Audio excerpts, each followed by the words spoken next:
All right. Floor is yours, man. Yeah, so tonight, the first story I have is the second story from the truck driver lady that I talked about last week. She was the one that encountered the white dog. And she's back with another one. This one, she said, took place sometime after. She said doesn't remember the exact date because she's writing things that she remembered happening later on. After I was in Nevada for the first time, I headed up the west coast to Washington State. It was beautiful there. The mountains were simply breathtaking. I drove right past Mount Hood in Oregon and stopped right outside of Olympia, Washington. It was a rather quick trip, but I always wanted to go back there. After my stop in Washington, I went south to Oregon again and straight east through Montana to Wisconsin. I usually don't get a lot of cross-country trips like that. When I do, I really enjoy them. It's nice to drive for days at a time and just see the sights. On my way to Montana, I drove over the western side through Bozeman, right over the mountains. It's getting late in the evening as I crested the final mountain into the Rockies.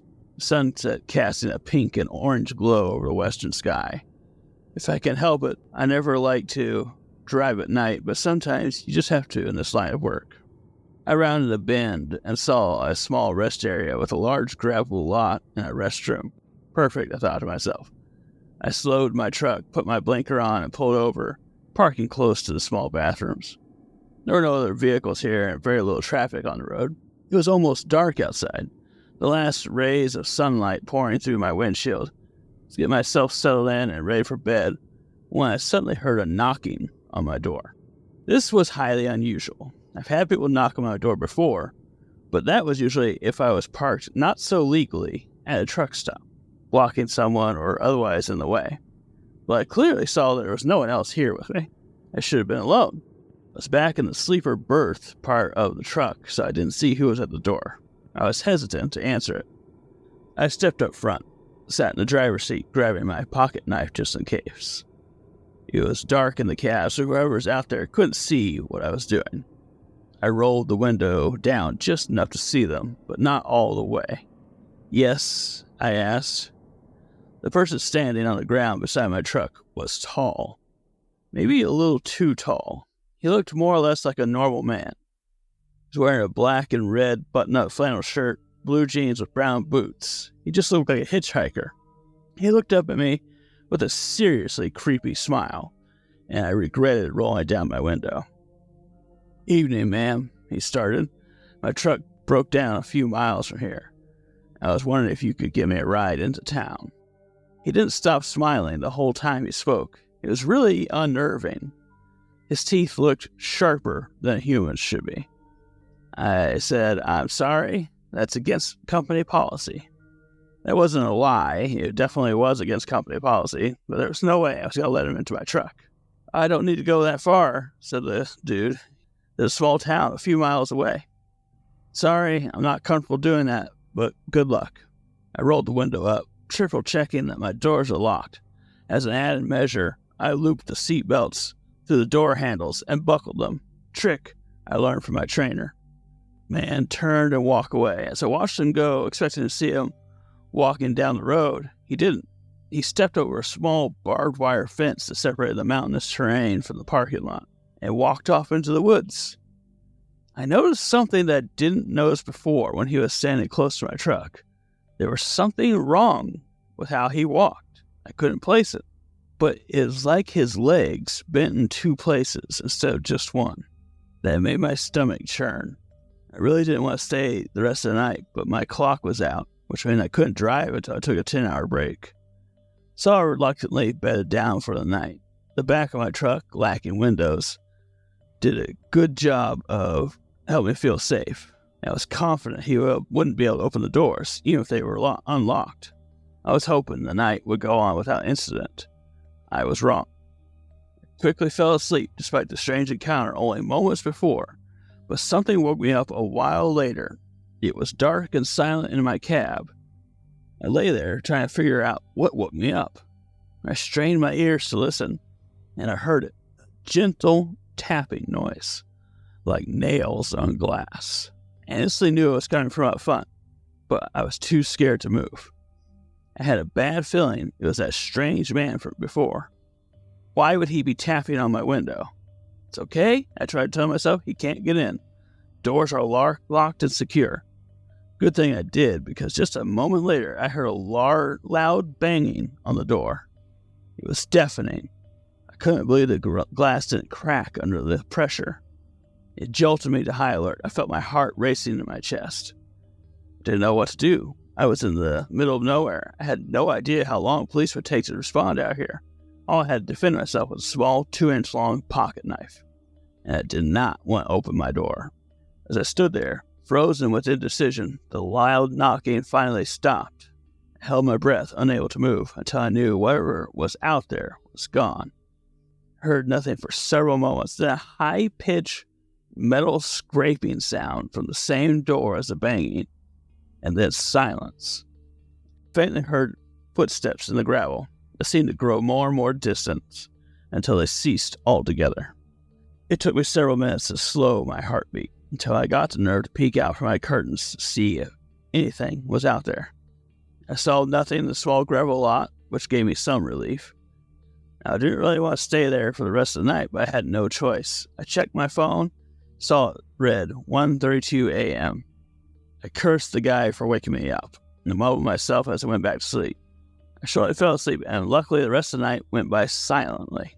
The next morning I woke up as the sun was rising. Comfort of daylight made me feel safe, even though the parking lot was still empty and I was still alone. When I stepped out of my truck, staring at the oddly shaped footprints in the pebbles, I looked at my door.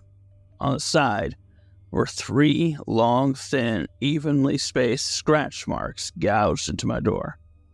They looked at first glance to be claw marks. The more I looked at them, the more they could only be claw marks. I got the hell out of there as fast as I could, and I tried really hard to never go through that area of Montana again. This experience freaked me out a lot. There were so many things wrong about the guy who talked to me. If he needed help, why did he walk off into the woods? Why did his legs look like that? All very valid questions. Man, truck driving's so creepy. What's up with near 2 a.m.? That's when bad stuff happens, somebody said. Here's the thing. I hear a couple different approaches to this truck driving. A lot of truck drivers actually prefer to drive at night because less traffic. You could kind of travel more efficiently, quicker. Yeah. But it also depends what you're hauling and where you're taking it and what that place is. Yeah, there's a lot of factors that go into it, but a lot of times the well-established truckers will own their own truck, so that's not the case with her. It doesn't seem like she's driving for a company and using their vehicle. So she had a very valid point, which you really can't. There's probably policies against hitchhikers. There are a few points of this story that I feel like give it some validity. The techniques you use for putting the seatbelt through the door handle to hold it shut. Pretty smart. I like that. Yeah, well, I had a cousin who was a truck driver. Your family has truck drivers. Oh, yeah. And so I had a cousin that was a truck driver for a period of time, and he was told to do that when he was pulling off on the side of, someplace sleeping for the night.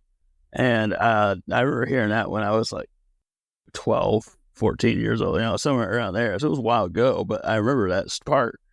The other thing is obviously the time clock. She mentioned that she needed to pull over and sleep for a certain amount of time, and that's a real thing that truck drivers have to do by law. Oh yeah, it's much more enforced nowadays. Yeah.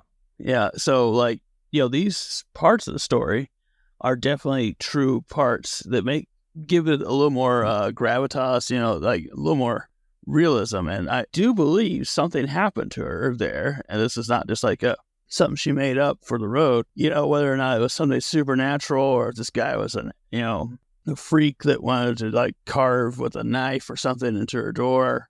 That's whatever, but still definitely scary. Yeah, it seemed like the person really wanted to creep her out. I don't know if that's a full out effort to break in, but it's definitely they went very far to scare her, to actually damage your vehicle, scrape it. Obviously they were trying to scare her, tapping on the door and whatever else, but didn't seem like they. And where was she parked at when this happened? At a stop? A rest stop in Montana. Yeah. So she's actually parked somewhere where you're supposed to be. We see truckers a lot of times, they kind of park wherever. Yeah. So it's not like, hey, I parked in the middle on the shoulder of the exit ramp or something. Yeah. I actually parked or rest stop, which is made for that. So Yeah. person's trolling her around on the rest stop. I guess is what I'm saying. It's pretty creepy. I'm sure it's Montana, so maybe it's pretty rural. Maybe there weren't many vehicles there either. I don't know. Yeah, Any she truck mentioned there? the traffic was light that night. Yeah. It depends if you're near a capital, where you're at exactly. It could be very few trucks, were there. So, which makes it easier for them to creep around her vehicle at night. Yeah. Someone said, just pretend like you're asleep. I guess that's what she did. I don't know. She did it first, yeah. Yeah. Anyway. Can you imagine so back in the day, when I hear a lot of family members talk about truck driving, there wasn't cell phones, CB radio, stuff like that. So really, it's much more difficult to react back then compared to now as far as calling somebody, etc. But in the moment, you still, there's a human instinct where I just need to be quiet and not be heard. And that is something that almost always is the wrong thing to do. Yeah. Then again, I don't know, like screaming and stuff might not do you any well, but calling the cops or Definitely. And then again, I don't know how quick they're going to be able to respond to some of these places are pretty rural. You get north and especially out west, it's much further to get to places. It makes our neck of the woods look like a metropolis. Yeah, it's crazy. The further east you get, you could go up the whole East Coast in like a day easily. You can't just drive throughout the West in a day. Hey, I don't know. I can't imagine just having all that time to yourself and your mind too. I'm sure it makes everything that much more creepy. Act crazier than them, somebody said. What do you think about that strategy, Luke? I actually kind of like that strategy. Is that like remember Mel Gibson when he did that in Signs? Yes. I ought to get that clipped maybe. That's something we need. We need that clipped. Yes, we do. But don't they like pick up weapons or like a baseball bat or something, and they're like, "We're gonna run around the house and meet each other in the back or whatever." Yeah, and he's just yelling like, Mel Gibson's just yelling like, "I'm an angry man out of my mind." Yeah, yelling crazy stuff. It works. It works. Yeah, whatever you got to do to get those people out of you. I don't know. That was awesome. So that's pretty scary though. You're on the road by yourself. And you never know what's going to happen. I hear so many crazy trucker stories. That is nothing compared to some of the crazy ones out there. Yeah. But to her, probably the most terrifying thing. And it sounds like she has more story. Maybe she has more stories besides the couple you shared. She definitely has a couple more. Can you imagine the shit you'd see though? Oh, yeah, no kidding. Like I have a trucker friend that'll send me pictures of some of the people he sees at rest stops. I think he sent me one the other day with this big old man wearing this huge nightgown. Like, you just never know as you travel throughout the world what you're going to see. And some of these people that are truck drivers are truck drivers for a reason, right? They might prefer that. Yeah. They might not be the most socially gifted person. Maybe they're doing that for a reason. So I can imagine it's much more weird if you're kind of socially awkward than you have somebody trying to chat you up. They want to ride for you, then they don't listen to you when you say no. So.